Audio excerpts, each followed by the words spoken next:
Alors, donc ce soir, je vais vous parler de Benedetto Croce, philosophe, j'allais dire napolitain. Je vais commencer par une citation de Croce qui dit « Le philosophe aujourd'hui ne doit pas être un pur philosophe, mais exercer un métier, et d'abord le métier d'homme. » Je vous laisse cette citation à méditer. Alors, Croce est né le 25 février 1866 à Pescasseroli, et puis il est mort à Naples le 20 novembre 1952. Alors, c'est un homme aux multiples casquettes, puisqu'il est philosophe, historien, homme politique, il a même été ministre, critique littéraire, écrivain. Il est aussi peut-être le principal idéologue du libéralisme italien. Il est aussi philosophiquement le représentant du courant qu'on appelle l'historicisme. On verra de quoi il s'agit. L'historicisme, qui est une conception sur laquelle toute réalité doit être conçue dans l'histoire, comme un produit de l'histoire. Voilà. Et puis, à la différence de beaucoup d'autres philosophes du XXe siècle, lui, il est complètement affranchi du modèle des sciences naturelles. L'histoire humaine n'a rien à voir avec les sciences naturelles pour lui. Dans la philosophie de Croce, d'ailleurs, la science, elle est simplement une mesure du réel. Elle sert à mesurer le réel, mais au fond, elle doit rester soumise à la philosophie qui comprend et explique la réalité. De ce point de vue, il est strictement anti-positiviste, puisque le positivisme a été la philosophie dominante de la fin du XIXe et d'une bonne partie du XXe, consistant à dire que, au fond, la philosophie n'a plus grand-chose à faire, puisque les sciences positives remplaçaient la philosophie. Alors, il est aussi un des fondateurs du Parti libéral, avec Luigi Einaudi. Il a été un ami de Giovanni Gentile, dont il s'est séparé pour des raisons sur lesquelles je vais revenir rapidement. Et il est un des principaux protagonistes de la culture italienne et européenne dans la première moitié du XXe siècle. Et en particulier, il a défendu une position en philosophie idéaliste. Alors, sa philosophie politique, y compris son libéralisme social, son travail d'historien aussi, il a écrit une véritable histoire de l'Europe, ont une grande influence sur la culture italienne et sur la pensée en général en Italie. Alors, il n'est pas exempt de critiques, il y a eu beaucoup de critiques qui ont été faites, notamment sur ses positions en matière esthétique. J'avais dit, j'en avais parlé un petit peu à propos de Leopardi, puis il va être un adversaire assez résolu des innovations de l'art contemporain, dont les Italiens n'ont pas été avares, avec le futurisme par exemple. Alors, il est né donc à Pescasseroli, dans la province de l'Aquila. Ses parents appartiennent à deux familles aisées des Abruzzes. C'est pareil, je vais souligner l'origine souvent riche et aristocratique de ces intellectuels italiens. Là, c'est les familles aisées, aussi bien du côté de sa mère que du côté de son père, qui est plus ou moins apparenté aux Bourbons. Voilà. Et puis, il a grandi dans un milieu profondément catholique, mais à l'adolescence, il va se séparer du catholicisme et il va devenir, non pas un athée militant, mais quelqu'un d'extrêmement loin de la religion, disons. Un de ces philosophes qui vont encourager la laïcité. Il y a un événement que je vais signaler, c'est le tremblement de terre de Casamicciola. Casamicciola, c'est une localité sur l'île d'Ischia. Et en 1883, le 28 juillet, il y a un grave tremblement de terre sur cette île, où la famille de Croce était en vacances, et il a perdu son père, sa mère, sa sœur, et lui-même s'est retrouvé sous les décombres, passablement fracassé.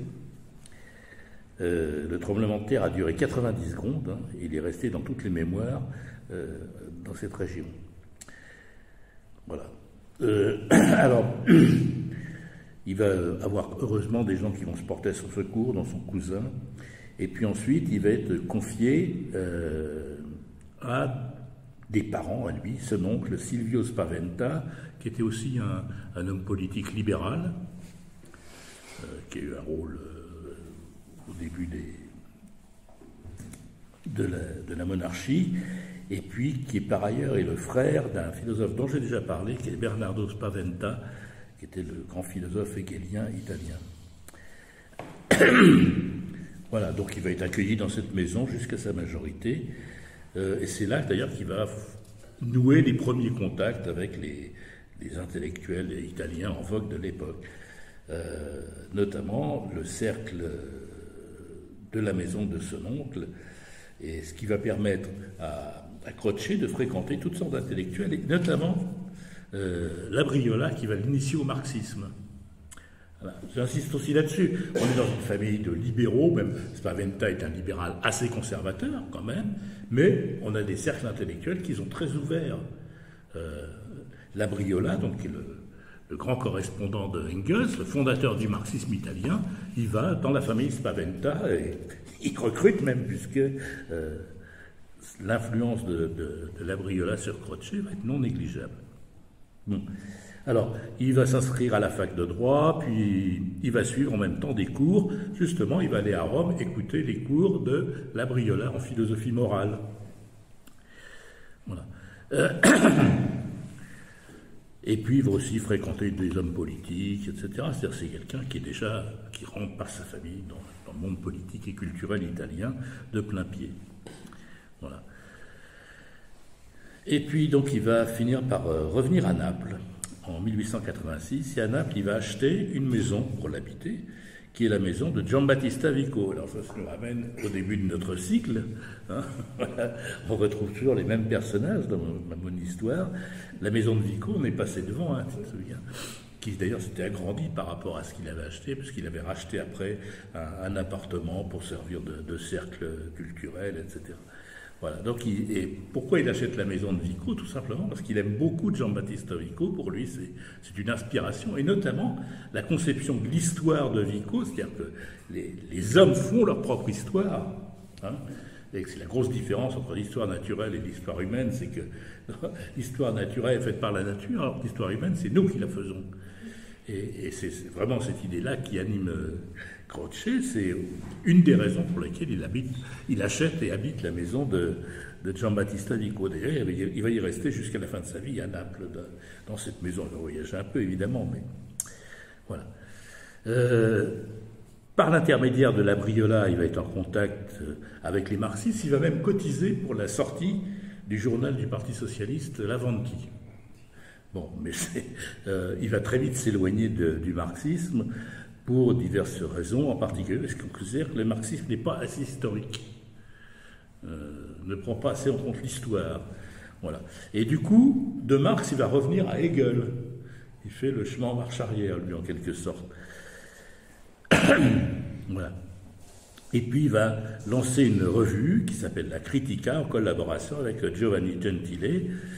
Et cette revue va être imprimée à ses frais jusqu'en 1906, date à laquelle l'éditeur italien La Terza va prendre la suite. Ça existe toujours à la maison La Terza, c'est une bonne maison d'édition italienne. Alors, comme il fait partie de la bonne société, eh bien, il va bénéficier de certains avantages. En 1910, par recensement, il y a une sorte de tirage au sort, il est nommé sénateur. Voilà. Bon, par hasard. Et puis de 1920 à 1921, il va être ministre de l'Éducation dans le 5e et dernier gouvernement de Giolitti. Et il va concevoir une réforme de l'enseignement qui ensuite va être défendue et mise en œuvre par Gentile avec comme chef du gouvernement Mussolini. J'insiste là-dessus parce que les choses étaient quand même vraiment très, très fluides. Hein. Et je suis retombé, je ne l'ai pas ramené parce que c'était un peu loin à ramener, sur le programme des squadristi de Mussolini en 1919. C'était un programme d'extrême gauche, nationaliste, mais d'extrême gauche. Il était pour taxer à 85% les grandes fortunes. Il en soit à côté, c'est de la rigolade, hein, quand même. Il y avait même une partie des gens de ce congrès qui étaient purement et simplement pour expulser le pape d'Italie. C'était une position assez radicale, et ils étaient pour la confiscation de tous les biens de l'Église. ce qui faisait quand même une jolie fortune, parce que les Italiens étaient quand même fort riches. Voilà. Et puis, ils étaient pour la participation des ouvriers à la direction des entreprises, et beaucoup d'autres choses comme ça. La journée de 8 heures, le droit de vote des femmes, l'abaissement de l'âge électoral à 18 ans, etc., etc. Bon, alors, ça, c'est qu'un aspect de la pensée de Mussolini. Enfin, de ce qu'est... C'était la pensée de Mussolini avant qu'il trouve qu'il est aussi malin de s'allier avec la droite. Ce qu'il va faire, parce que là, s'ils étaient restés sur cette ligne, ils étaient 30 000, les squadristi, c'était un petit groupe. Et en fait, c'est l'alliance avec la droite qui allait leur donner la bonne impulsion. Mais voilà, c'est pour dire que les choses étaient très compliquées. Et Mussolini se considérait, lui, comme le défenseur du progrès. Et notamment, il va accuser à un moment de l'histoire, il va accuser Croce d'être un anti-progressiste. C'est exactement comme le programme de la Phalange, le premier de l'officier Antonio. Absolument. Virer les banques et tout. Ouais. Non. Oui. Bon, enfin voilà. Alors, en ce qui concerne la guerre, il va être confronté au même choix que beaucoup d'Italiens. Est-ce qu'on est pour la neutralité? Le Parti socialiste italien était pour la neutralité, jusqu'à la fin d'ailleurs. Ou est-ce qu'on est pour l'entrée en guerre? Alors, à la guerre de 14, d'ailleurs, les Italiens vont finir par rentrer en guerre en 1915. Alors, Croce va accepter cette entrée en guerre, mais presque à son corps défendant. Il dit que c'est une nécessité douloureuse. Et il ne veut surtout pas qu'on entre en guerre pour des raisons antinationales et sectaires. Alors qu'il y a quelqu'un d'autre qui, lui, à ce moment-là, va impulser l'entrée en guerre de l'Italie, c'est Mussolini. Mussolini va rompre avec le Parti socialiste sur cette question de la guerre.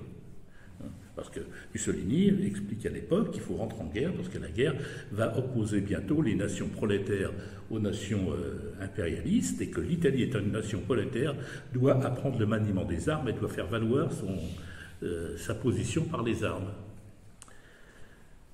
Bon, je trouve que c'est une histoire intéressante pour voir la complexité des motivations des acteurs. Bon. Alors, Croce, lui, dans un premier temps, va soutenir le fascisme. Alors, pourquoi est-ce qu'il soutient le fascisme? Parce que c'est quand même malgré tout un homme assez conservateur qui n'aime pas beaucoup le bazar dans lequel 2021, vous avez une situation quasi insurrectionnelle en Italie, notamment avec un gros mouvement de grève, avec des comités d'usine, etc. Et pour le retour à l'ordre, Croce, comme beaucoup d'intellectuels italiens, va soutenir Mussolini.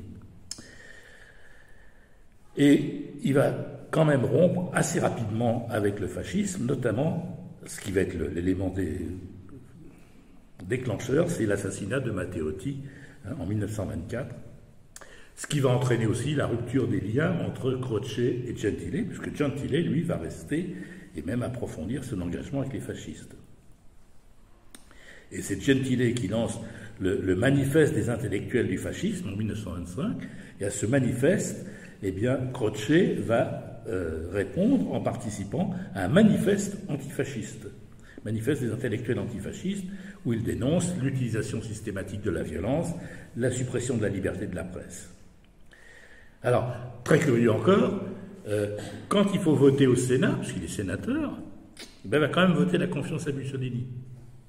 Et alors, avec un argument étrange, mais je vous laisse méditer aussi, parce que la politique du moindre mal, ça peut aller très loin, il dit, il vaut mieux soutenir Mussolini pour empêcher les extrémistes qui sont derrière lui d'aller plus loin.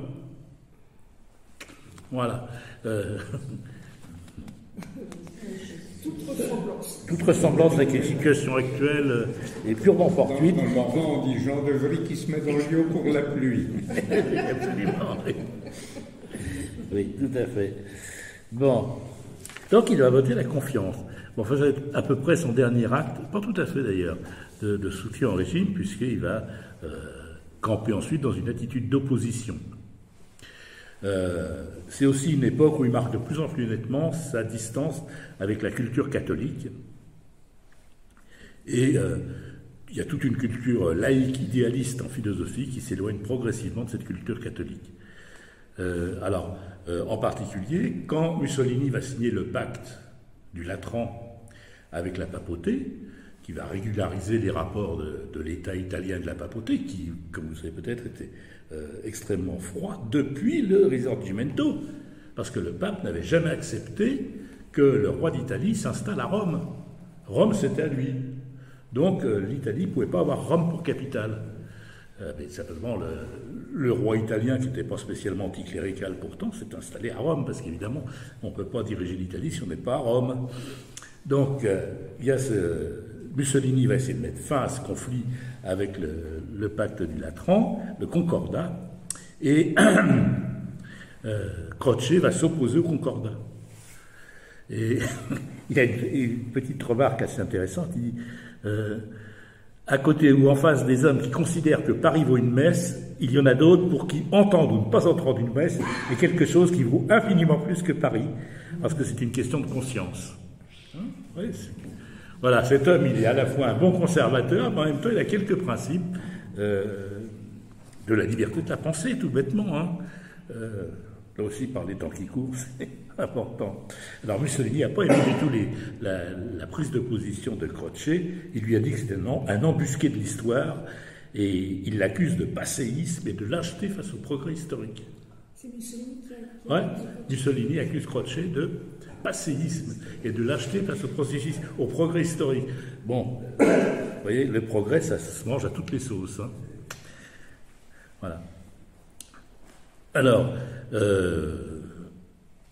si on veut connaître la position personnelle de Croce vis-à-vis du christianisme, il a écrit un gros article en 1942 qui s'intitule « Pourquoi nous ne pourrons pas ne pas nous dire chrétiens ?»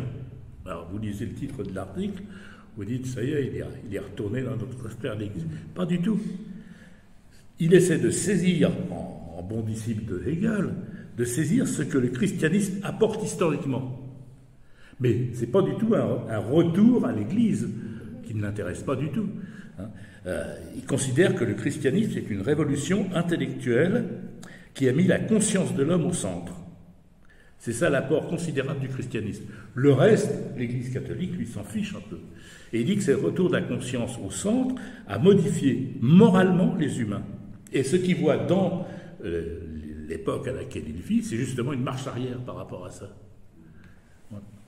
Bon, en tous les cas, c'est un petit texte, mais qui est excellent, le texte de Croce sur pourquoi nous ne pouvons pas ne pas nous dire chrétiens. Voilà. Donc il ne s'agit pas de l'adhésion au christianisme, il reste un philosophe agnostique, lui il ne croit pas en Dieu. Et il essaie surtout par ce texte de s'opposer à cette espèce de néopaganisme qu'il voit dans l'hitlérisme par exemple.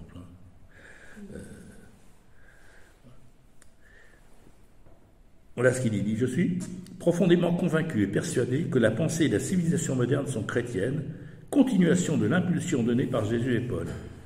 J'ai écrit à ce sujet une courte note de nature historique que je publierai dès que j'en aurai l'espace. Ne sentez-vous pas d'ailleurs que dans cette terrible guerre mondiale qui s'oppose, c'est une conception encore chrétienne de la vie à une autre qui pourrait remonter aux époques pré-chrétiennes, voire pré-hellénistiques et pré-orientales, et rattacher ce qui a précédé la civilisation, la violence barbare de la horde. Voilà. Peut-être par du nazisme. Oui, par du nazisme.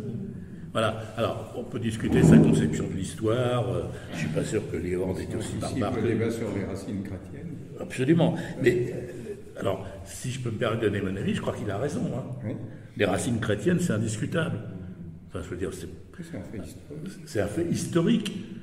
Après, on n'est pas obligé de croire en Dieu, qu'il y a quelqu'un là-haut qui nous attend pour nous juger et tout ça, c'est une autre affaire. Mais que l'Europe ait des racines chrétiennes me semble absolument... chrétienne, juive et grecque aussi, si on veut, entre autres, mais c'est quand même le socle est là. Donc Croce voit dans le christianisme le fondement historique de la civilisation occidentale.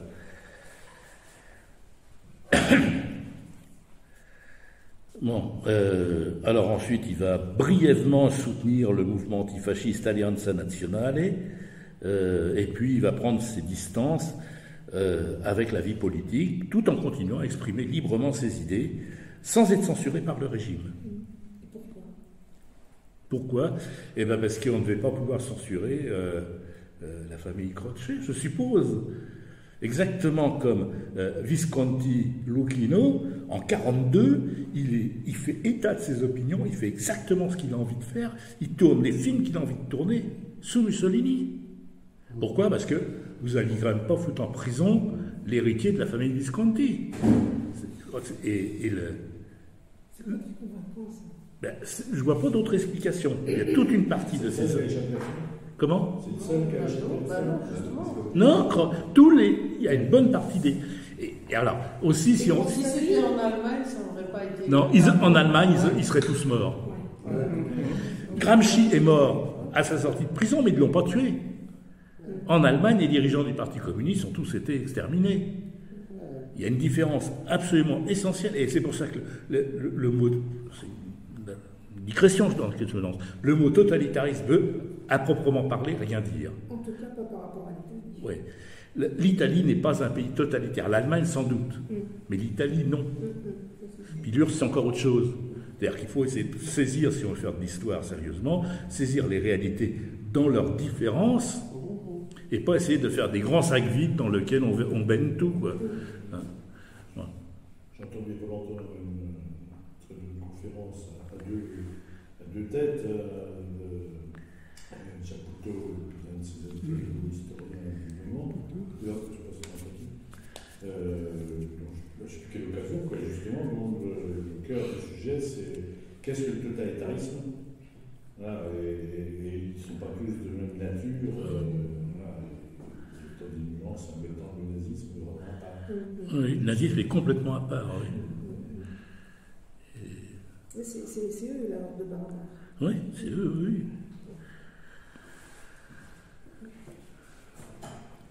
Bon, alors, les fascistes considéraient que Croce est un adversaire pas très redoutable. Hein, voilà. Et puis lui-même ne se conduisait peut-être pas comme un adversaire redoutable parce qu'il pensait que le fascisme n'était qu'une maladie morale dont on allait guérir, en quelque sorte. Que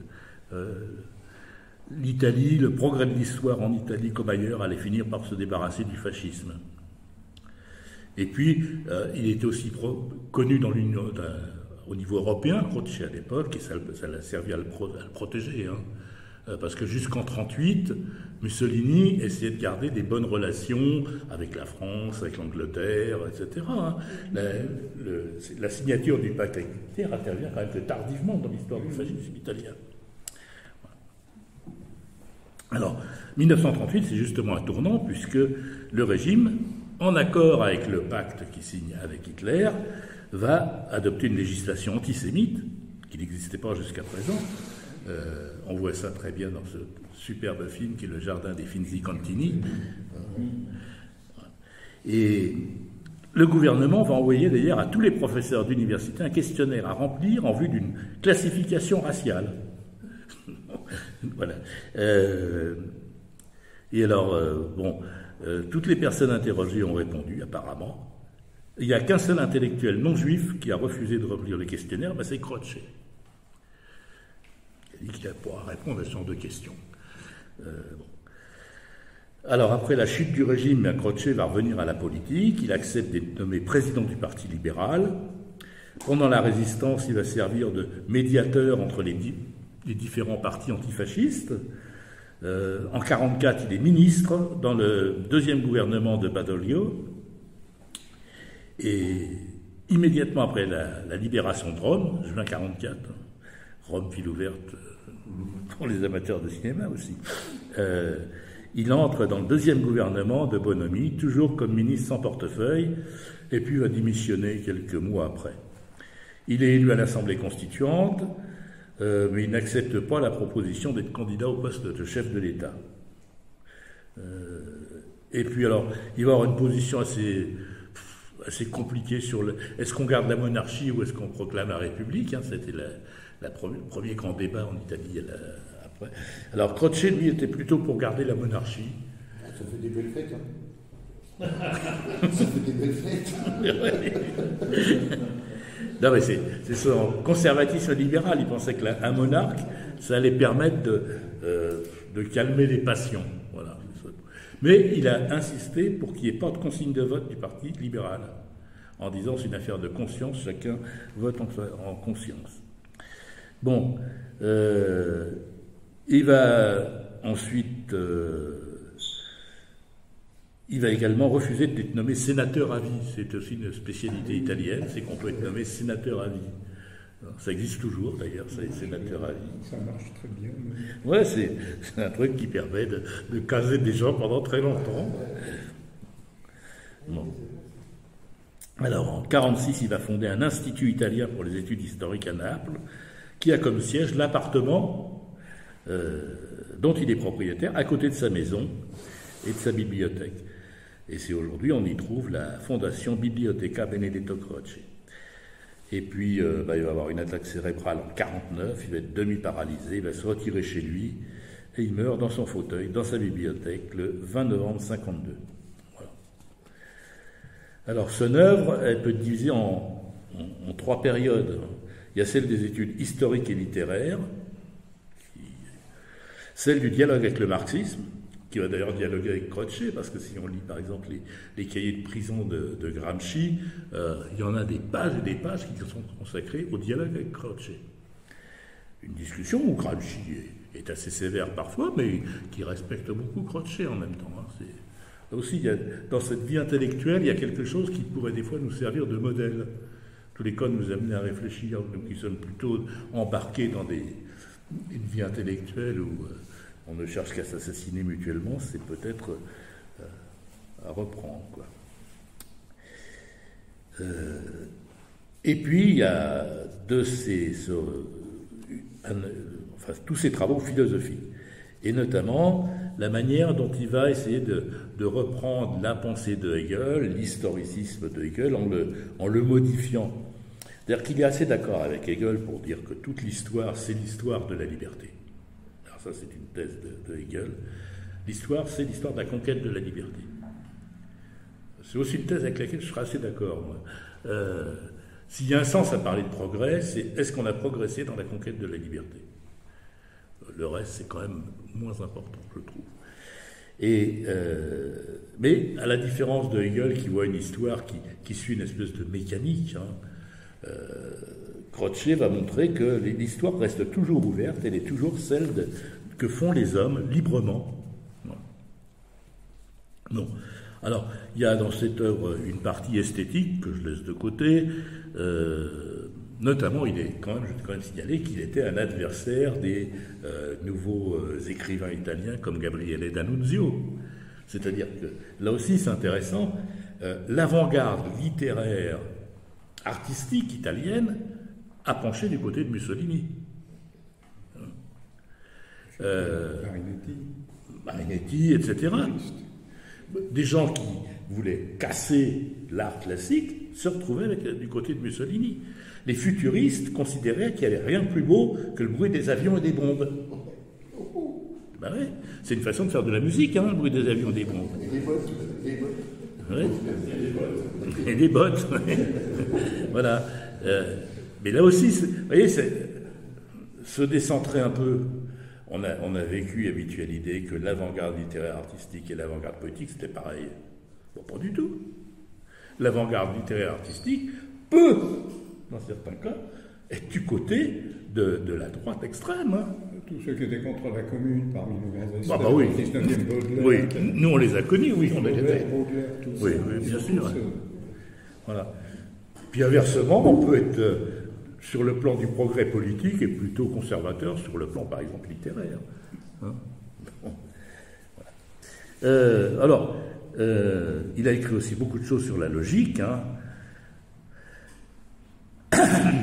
qui est une logique chez lui, qui est une logique dans le sens de Hegel, une logique dialectique, c'est-à-dire une logique qui essaie de penser le mouvement, l'histoire, et pas du tout la logique fermée des mathématiciens.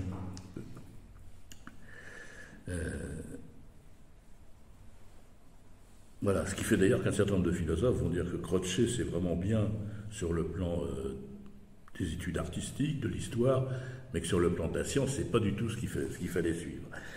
Bon.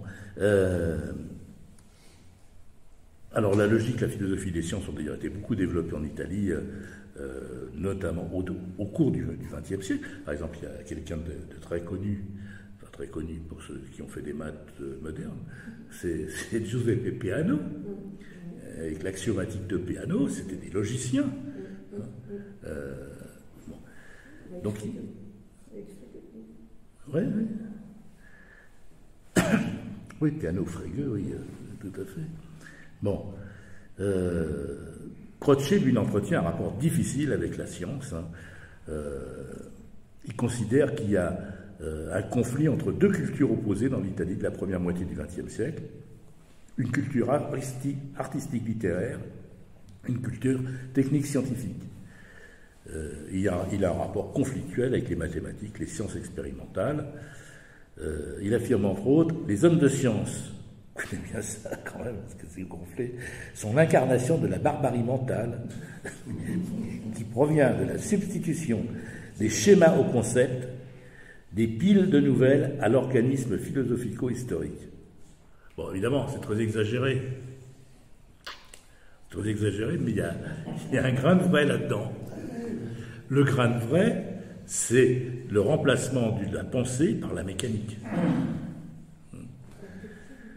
Par le chat GPT, par exemple. Voilà. La mécanique, c'est ça. Mécanique. Oui, j'ai vu ça, il est plein de remords. Il va bientôt il va finir comme le gars qui a lancé la bombe sur Hiroshima. Il va regretter son truc. Mais c'est pas tout à fait faux. Enfin, c'est pas notre problème, mais bon, voilà. Si c'était pas lui, quelqu'un d'autre l'aurait fait. Ah oui, non. Ah oui, c'est pas. Ça vient pas juste. Non, tout à fait. C'est monté depuis. Il y a un niveau de connaissance qui est atteint, et une communauté. Il y a une façon d'envisager des problèmes qui est sociale derrière. Qui rejoint un niveau d'intérêt. Oui. C'est aussi avec des ficelles en plus.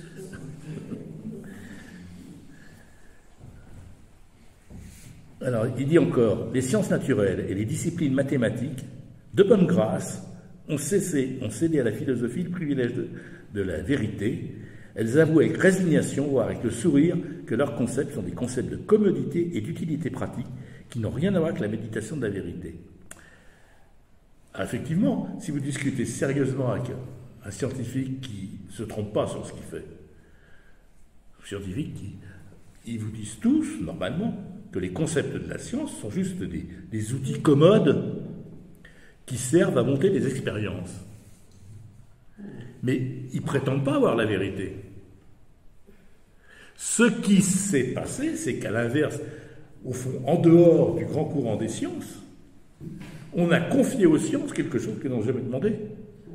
Ils essaient quand même d'expliquer les choses. La science est quand même là pour expliquer des réalités, des questionnements. Ça dépend ce qu'on appelle expliquer. Ben, elle est là pour prédire. Comprendre, oui. C'est pas la même chose. Non, je comprends qu'expliquer. Non, c'est pas croire. Non. C'est le contraire. La science explique, elle ne comprend pas. Parce que comprendre, c'est comprendre le pourquoi. Ah oui, La science n'est pas capable. Comme ça. Ouais. Elle peut juste expliquer des mécanismes, des enchaînements, des relations de cause à effet. Comment ça se passe? Le comment. Oui, c'est ça, c'est l'explication. Le pourquoi, c'est la cause. Voilà, c'est ça. du sens. Oui. Pourquoi on prend une pomme sur la tête, en fait C'est justement. D'accord, Pourquoi tu prends une pomme sur la tête, mais pourquoi la pomme elle tombe? Ah si, c'est quand même la science qui l'a expliqué. Newton ne dit pas ça, il dit justement, quand on lui pose la question pourquoi, il dit mais moi je ne fais pas d'hypothèse. Il dit je vous ai simplement dit comment ça se passe. Il dit même hypothèse is non finco. Je ne cherche pas d'hypothèse, je ne fais pas d'avoir des hypothèses. Il n'y a pas d'explication. Ce qui fait la science moderne, c'est le renoncement à la recherche d'hypothèses globales. Alors que la science des Grecs, ils avaient toujours des vues. Parce que le nombre de connaissances a aussi augmenté. C'est-à-dire que maintenant, pour avoir une approche holistique, il faut avoir des connaissances holistiques. Très très peu de gens ont. Donc, Et d'autant plus parce qu'il faut de plus en plus se spécialiser, donc on devient des spécialistes de rien du tout. Enfin, après, il y a quand même encore quelques têtes qui ont des visions larges et avec des non, je ne pas exagérer non plus. Je pense que là, Bon, en tous les cas, c'est ce que disait Croce. Oui, mais ça, c'est début du siècle aussi. Hein. Non, là, il écrit ça au milieu du siècle, dans les années 30. Tu te rends compte l'avancée de la science, la deuxième partie du XXe siècle? Je ne suis pas sûr de ça. Ah, okay. L'essentiel, c'est... C'est peut-être un autre... Non, mais c'est un autre débat. Mais... Einstein, la relativité, 1905-1920. La physique quantique, c'est entre 1905 et 1920 aussi, Heisenberg, Bohr, etc. L'ADN, la génétique, c'est... non, c'est avant. Non. L'élucidation de la structure de l'ADN, oui. Mais le rôle de la génétique, c'est bien avant. C'est-à-dire, ce qui compte dans l'évolution des sciences, c'est le moment où ça bascule. Alors après, évidemment, on perfectionne. Je veux dire, tout ce qui est la biologie moléculaire, ça n'existait pas. Moléculaire. Bon, bref. Les choses ont basculé avant. Alors après, ça se développe. Et c'est comme le jour où Galilée il propose sa théorie. Après, ça va se développer. Lui, il se plante encore sur des tas de choses au moment où il l'écrit. Mais c'est lui qui fait basculer les choses. Alors après, il faut attendre 100 ans pas loin de 100 ans, 70 ans pour que Newton donne une vision plus générale et plus cohérente. Et puis entre-temps, il y en a eu un paquet qui ont travaillé sur le... la génétique et puis le séquençage. Oui, mais le séquençage, il découle d'hypothèses qu'on a faites. Ben oui. Qui pourra. Bon. Après, comme de toute façon, on n'a jamais atteint le dernier mot. Voilà. Bon, je vais laisser les... Et ça, c'est la même chose en sciences comme en philosophie. En fait. Je sais pas, oui, peut-être. En histoire aussi, au moment où ça bascule, il y a Christophe Colomb. Justement. Il y a Cortés qui vient. Alors, en ce qui concerne sa pensée de l'histoire, on peut la résumer en disant que c'est de l'historicisme absolu. C'est-à-dire, tout est histoire. La science est histoire, de ce point de vue-là. Il y a une histoire des sciences. Il y a une histoire de la formation des concepts scientifiques, comme il y a une histoire de toutes les catégories de la pensée. Beaucoup de nos manières de penser, elles ont mis des siècles à se former. Il y a des autres choses qu'un grec ne pouvait pas penser. Parce que les conditions sociales, humaines, générales ne le permettaient pas. Et technique aussi. Technique, oui, bien sûr. Hein? Donc il a fallu que... donc la pensée, elle est historique. L'histoire n'est pas une suite capricieuse d'événements, hein, pour Croce, mais elle est la mise en œuvre de la raison. Et la connaissance de l'histoire, dit-il, nous éclaire sur la genèse des faits. C'est la compréhension des faits qui les justifie dans leur déroulement. Et la tâche de l'historien, c'est qu'il doit, à partir des sources historiques, dépasser toute émotivité, essayer de présenter l'ensemble du développement comme un savoir. Et l'histoire perd sa passion, elle devient une vision logique de la réalité. Et il dit que l'histoire n'est pas là pour être... pour servir de justification à qui que ce soit, on doit simplement essayer d'en rendre raison, de la justifier. Voilà. Donc l'historien ne juge pas, ne fait pas référence au bien ou au mal. Quand il est historien, en tant qu'homme, il a évidemment... mais l'historien, lui, il ne s'occupe pas du bien et du mal. Il ne s'amuse pas à juger l'histoire, je ne sais pas. Voilà. Comment ? Oui, ça, c'est pas la preuve qu'on est en train d'accomplir. Oui. Et l'histoire, donc, est un savoir, et c'est un savoir qui est toujours contemporain. Ça, c'est une idée très importante chez Croce, c'est qu'il n'y a pas d'autre histoire qu'une histoire contemporaine. Alors contemporaine, ça ne veut pas dire qu'elle s'occupe de notre époque, mais chaque période de l'histoire, nous ne la connaissons qu'à partir de notre époque. Nos Romains ne sont pas les Romains du XIXe siècle, et pas les Romains du XVIIe. Voilà. C'est une autre comparaison avec les scientifiques, c'est la même chose. Oui. Cette approche oui, entre les histoires des historiens et des scientifiques. Oui. C'est la même un historien ne juge pas, c'est pas le bien ou le mal, c'est la même chose. Enfin, après. Et puis c'est, en fait, elle est contemporaine par le choix des questions qu'elle pose. Oui, tout à fait. Choisit de poser. Puis parce qu'on a aussi d'autres Ils sont en connaissances. résonance avec les problèmes Oui, qui tout à se fait. posent dans Oui. contemporaine, Oui. par le choix des questions qu'elle veut poser, l'histoire. Il faut qu'on l'entende, c'est évident, mais c'est intéressant de l'entendre. Donc, l'histoire aussi nous permet, selon Croce, de comprendre la rationalité intime du processus de l'esprit. Et puis, ce n'est pas une connaissance abstraite, mais une connaissance de faits et d'expériences précises. Et notamment, Croce se méfie des grandes généralités, quand même, qui essaient de résumer l'histoire à 3 phases qui vont se dérouler et puis qui vont recommencer. Et il critique les Lumières, et il critique en général tous ceux qui voudraient identifier des absolus qui règlent l'histoire ou la transcendent. C'est-à-dire, il n'y a rien au-delà de l'histoire pour lui. L'histoire ne va pas vers je ne sais quoi, elle n'est pas l'accomplissement du règne de Dieu, ou tout ce qu'on voudra. Du règne de la raison. Ou du règne de la raison, tout à fait. Il dit l'histoire, elle est purement immanente, voilà, se place sur le plan de l'activité. Et puis, donc ça veut dire en fait, d'après ce que, si j'ai bien compris, parce qu'à la fois il parle de logique, mais il n'y a quand même pas de déterminisme ni de détermination. Il n'y a pas de déterminisme pour lui.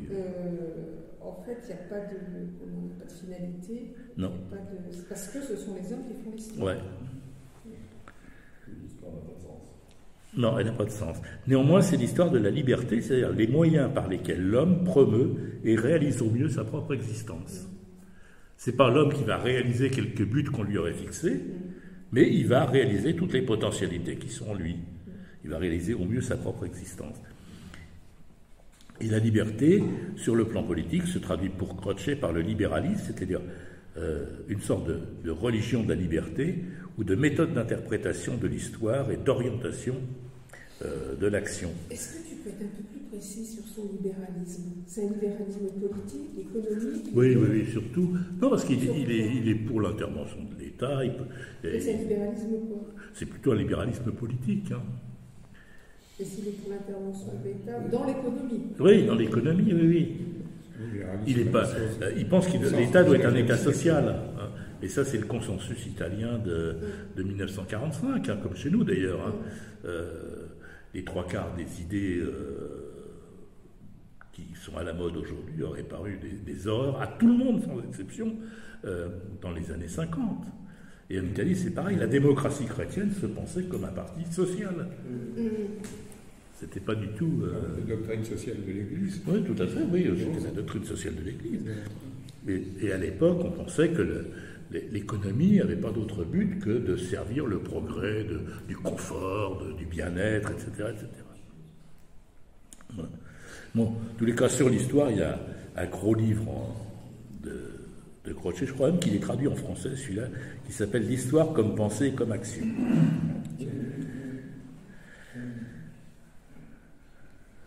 Bon,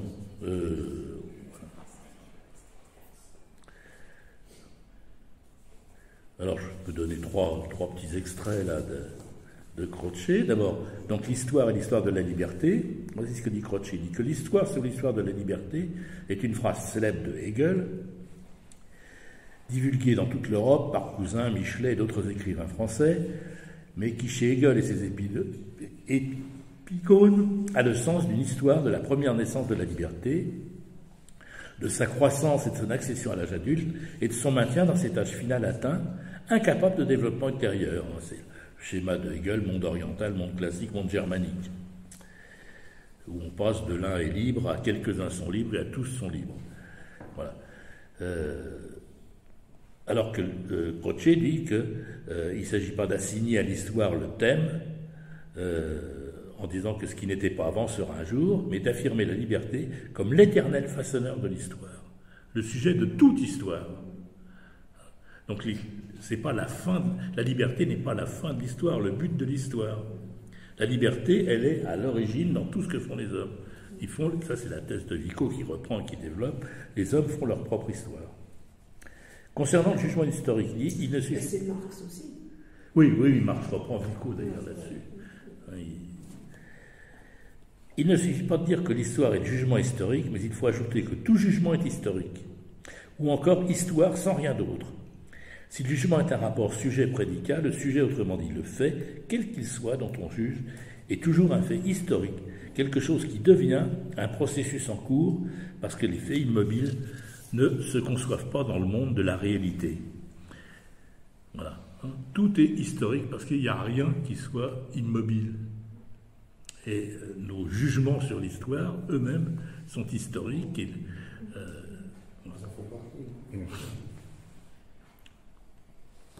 Et il dit aussi, nous sommes un produit du passé. Nous sommes un produit du passé, nous vivons immergés dans le passé, qui tout autour de nous fait pression sur nous. Comment pouvons-nous passer à une nouvelle vie? Comment pouvons-nous créer cette nouvelle action sans quitter le passé, sans nous placer au-dessus de lui? Et comment pouvons-nous placer au-dessus du passé si nous sommes en lui, s'il est en nous?